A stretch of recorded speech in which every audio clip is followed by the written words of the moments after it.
Oh, your girl's struggling. Can she look semi-decent? No. That.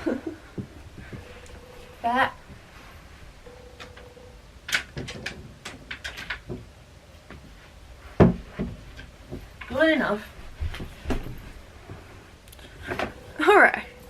In 3, 2, 1. G'day guys, it's Jara here, and today I thought I would kind of just talk for a second. Nothing serious or anything. It was just kind of a revelation I had, I guess you could say. But I was just kind of thinking, and I was like, what has changed in my life, or things that I've noticed about myself that I didn't notice before, or maybe more brought to light, or along those lines. I thought I'd just kind of talk about those things. So the first thing is that I am definitely a huge extrovert, more on the introvert side. So if you don't know what that is, basically an introvert is someone who is more quiet, more shy, more likes to have their alone time. An extrovert is a in-between of an introvert and an extrovert. It can be both. I like to say I'm both because I can be quite extroverted when wanting to, but I can also, I love my introverted times as well. So I never really realized how much of an introvert I truly am, and how much I kind of would lie to myself to say I'm an extrovert. Because the more and more I see things and people tell me things, the more and more I realize I'm definitely an introvert. Nothing wrong, there's nothing against extroverts, there's nothing against them. I just realized more and more I'm an introvert. I like to read my books, I like to sit, I like to relax, I like to have my quiet times, I like to have a small group of friends. I like, you know, the simple things. I like, so I've always noticed this when I was younger, and this is something I want to bring up as well. Whenever I would have a sleepover, I would always be really sick straight after the sleepover, and it wasn't because of the person or like the house I was going to. It was a factor of I exerted so much energy trying to be energetic and hyper and pumped and, you know, like, yeah, let's do things, let's have conversations, let's do all these things. Or I would get home the next day and I would crash. Like, I would, no joke, fall asleep for like 10 hours straight. Doesn't matter if I had the greatest sleep of my life at the sleepover or the worst sleep, it didn't matter. I automatically just crashed. So that was something interesting that I've learned. I've also learned that, you know, and I've always known this, but I think I've learned more about it recently, is that I've always wanted to speak my mind, but I've always been afraid to. And I think that's why I love having a YouTube channel so much, because I can speak my mind about subjects and topics and conversations that I probably thought I would never have the chance to. And because I don't like to upset people, I don't like to, you know, say you're wrong, because every time I say that you're wrong, they're usually in the right anyway. So it could be as simple as like, oh, this color's green. I'd be like, no, it's more of a yellowy green. And they'd be like, no, it's a green. And I'll look at it again and be like, oh, you know, you're right. It is more green than yellow. And it's not that I'm trying to pick a fight with anyone. It's just because I see, like, it could be just as simple as I see it one way, you see it a different way. In the end, you're usually right. So it always kind of takes a hit. It always takes a hit to me. Because I'm like, what's the point of speaking my mind when it's probably going to be wrong, so I'll stay quiet. But I'm sick and tired of staying quiet, because there's so many subjects and conversations that has been had where I just cannot stay quiet anymore. Like, there are some certain scenarios that has happened throughout this year. I could not stay quiet. I got so mad.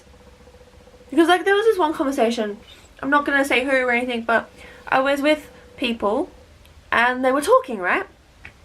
They were talking about me in front of me, saying what I would say or not say. So it could be, so an example would be like, oh, Jara really likes ice cream, and then someone else would be like, no, she really doesn't, she only likes this certain amount of ice cream, or she doesn't eat ice cream. And I'm literally standing there with them in a circle, or I'm standing with them, and I literally just burst out being like, well, guess what? Jara has an opinion, Jara has a mouth, and she can speak, because last I checked, I still have a voice and an opinion, and my life still matters. So let me say something about myself instead of you saying something about me. And they just went dead silent. And I was like, what do you expect? You're talking about me. When I'm here, I can speak. So I've noticed a lot more. I'm getting a lot more, not passionate, but just a lot more. I'm getting a lot more confident in myself, but I'm also less confident in myself. That's an interesting combination. So the second thing I also want to talk about, or just the next thing I wanted to talk about, is I've noticed a lot more I love having the same friendship groups. As you can tell with all the photos in the background, they are all my friends. They are the same friends I've had. You know, I've had the same best friends since I was 5 years old. I've had, you know, another best friend I've had for nearly 10 years now. And it's not because I'm saying, oh, you should get rid of your friends. I'm saying as in, they've always been my group. And even growing up into high school, I had the same group of friends. I never went out of that group. It was always the same group of friends. Some of them might have left, but I never really gained new friends. And I think that comes back to the whole introverted thing, but it's also as well as that, like, I always had this mentality in my head that quality over quantity of friends is more important. It's more important to have a good and knitted group of friends that you know you can call on to help you if needed to, than having this large group of friends where you kind of are all kind of, some hate each other, some don't, some, you know, you can trust some but not others. And I never want that. I want a group of friends I can trust, and to have a big group of friends kind of scares me. I have, don't get me wrong, my group, my friendship group, there's about 15 to 20 of us, which is, to a lot of you, is a big group. To some of you, that's a tiny group. And it's things I've always noticed. Like, I always noticed after 13 years when I did dancing, I had 2 friends. Well, I had 3 friends, but 2 best friends and 1 other friend that I knew I could talk to. For 13 years, do you think I would make more than 3 friends? But I never did. Not because I hated everyone there. Some of the girls were lovely. Some of the guys were lovely. I just am very shy. I don't like talking to people.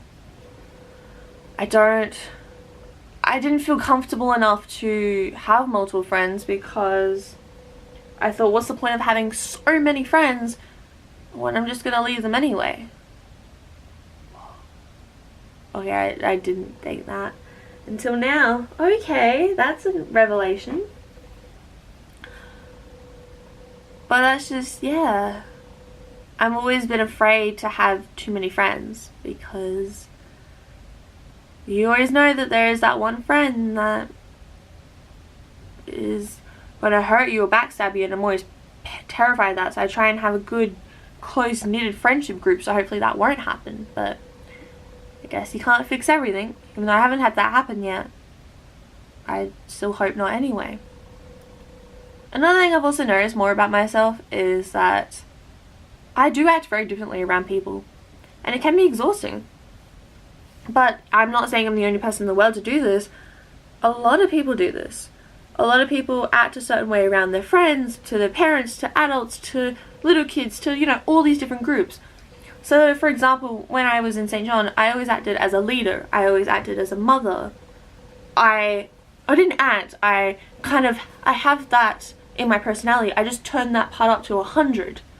So normally I don't, you know, go around being a leader to everyone or being a mother to everyone as much as I did in St. John. So I kind of turned that up to like 150 to 200. Whereas with my friends from primary school, I do play that mother character quite a fair bit, but I'm also more friendship, and I'm more like positivity. Let's, you know, bring it together. Let's have fun. I try and be like the positive, uplifting, supportive, go character. I just turn that up more. When I'm with my high school friends, I'm the same. I try and be positive. I try and be all like bubbly and kind of a bit ditzy. Because mainly I don't listen all the time, but You know, when I'm with my boyfriend, I do try and be me. It's the same with my brother. I do try and be as me as possible. But it's hard to know who you are when you've kind of played so many different characters. Your brain's just kind of like, who am I?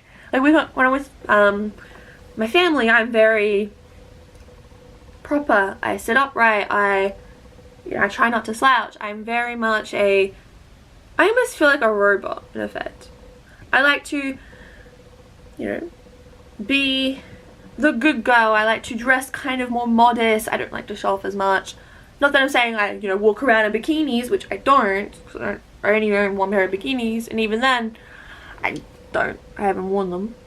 But like, you know, I like to make sure all the kids are safe and having fun and stuff like that. I like to make sure that all the adults have their drinks and their food, and so if anyone asks me for anything, I do it straight away. It's automatic. So I'll be like, hey, do you know where this is? I'll be like, I'll go get it. Or an adult will be like, oh, do you know where the drinks are? I'll fill it up for them. I'll do everything straight away. It doesn't matter what I'm doing. I have to make sure that everyone is good. That's how I've always been. And yeah, I've just kind of noticed that more and more, and it is tiring because I am slowly trying to meld all these characters into one. But you know, there will be some outlaws here and there. But I've just noticed that a lot more. I've also noticed as well that I am not I like to say that I'm a modest, shy, quiet girl who, you know, doesn't want to go out, who wants to stay at home, read a book, you know, drink a nice chai latte.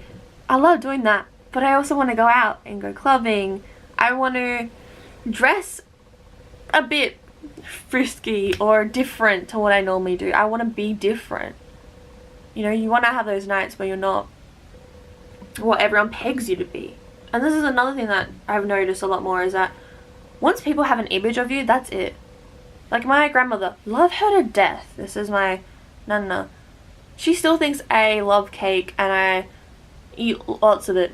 I haven't eaten a lot of cake since I was 8 years old. It's been 10 years. And even then, I didn't like cake. She still is surprised and shocked when I say, no, I don't want dessert. Because I used to all the time as a kid. But as I've grown up, I don't like it anymore. I've changed, my taste buds have changed, things have changed. And I didn't realize how much an opinion or stuff like that it mattered to people. It was quite interesting to me. I don't know. A lot of things have changed and grown, and more with me than anything else. I always find that interesting. So let me know in the comments below, guys, what you found about yourself this year. What's new to you? What's something you may have never noticed last year, but now you're like, oh my god, I noticed these things. Let me know in the comments below, because I'm interested to see what you guys would say. Anyway, alright, see you guys in the next video. Whoop, sarcasm out. Don't forget to like, comment, subscribe, and I'll see you guys in the next video. Bye bye. I don't know if any of that made any sense, and if it did, bless yourselves for understanding me, because I don't think I ever do. So, good job.